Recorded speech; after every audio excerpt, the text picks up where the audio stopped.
I have an article coming out in City Journal soon called Can We Believe, about this phenomenon of people calling for Christian belief, saying the society cannot sustain itself without the Christian belief that made it what it is. There's a lot of people on the right too who get very angry at me when I talk about this, as if somehow Western civilization, which began by being called Christendom, was somehow disconnected. We can disconnect it from this. Let's talk about the connection between the Constitution, the Declaration, and the Christian thought that formed the civilization that brought those things into being. It doesn't matter whether Jefferson believed or not. That's not the point. The point is everything in his brain, everything in his attitude was shaped by the Christian society that raised him and brought him into being, and all of us, even today, that brings us into being. You remove that bottom stone in the Jenga tower, and maybe everything falls down. And the thing is, what's difficult about it is you cannot just believe because you think it'll save Western civilization.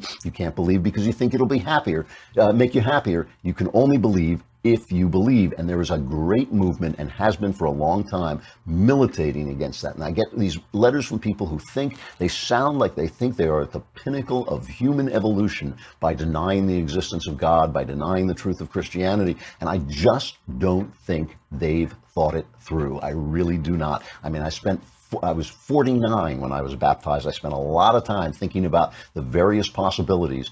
I think I've thought a lot of these dead ends through. I've gone down a lot of dead ends.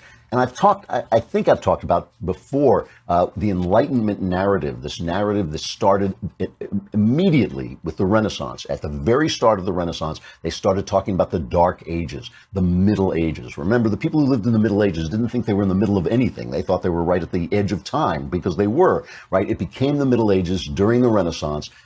Also a propaganda word, the Renaissance, meaning rebirth, when what the narrative they were telling is that first there were the classical societies, then there was the darkness, the middleness of Catholic life in medieval England, and then there was the rebirth, the Enlightenment, the light shed on everybody. And that, of course, was when science came along. Newton transformed everything, and so we move away from the Catholic Church, we move away from Christianity into a world of science, where finally we learn that everything is made of material, and it's just one big machine that's going on. And my problem with this is that I believe the narrative was propaganda, some of the most successful propaganda in history.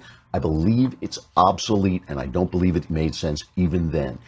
Every single person who started the scientific revolution was a member of the church, whether Galileo, Newton, all the people going back, Francis, I can't remember his name, Bacon, going back to Francis Bacon, they were all members of the church, which suggests to me that it was Christian thought, the Christian mind that discovered science, the Christian way of thinking, the trust that God made sense, that God made a world that made sense, that he made a mind that connected to the world that made sense.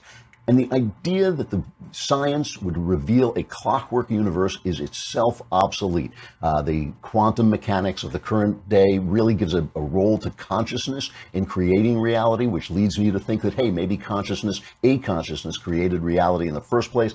Plus, the absolute unbelievable unlikeliness that this world could exist, and that we would be able to understand it if it just happened accidentally. They say that the odds of that happening are like a wind blowing through a junkyard and assembling a 747. Those are the same odds. And so they pose this thing, they make up this thing, the multiverse. I'm called king of the multiverse for good reason, because I am, but they call it the multiverse, and the idea is we just happen to live in that one universe that makes sense, that we can understand, and all the other universes it doesn't, which is like saying, I drew a straight flush in this poker game 5 times in a row because this just happens to be the poker game of all poker games in which I do that. If I said that, somebody would shoot me. The next thing you would hear would be a gunshot, but still, they do this to support the idea that there is no God, because they cannot accept God as an explanation for anything.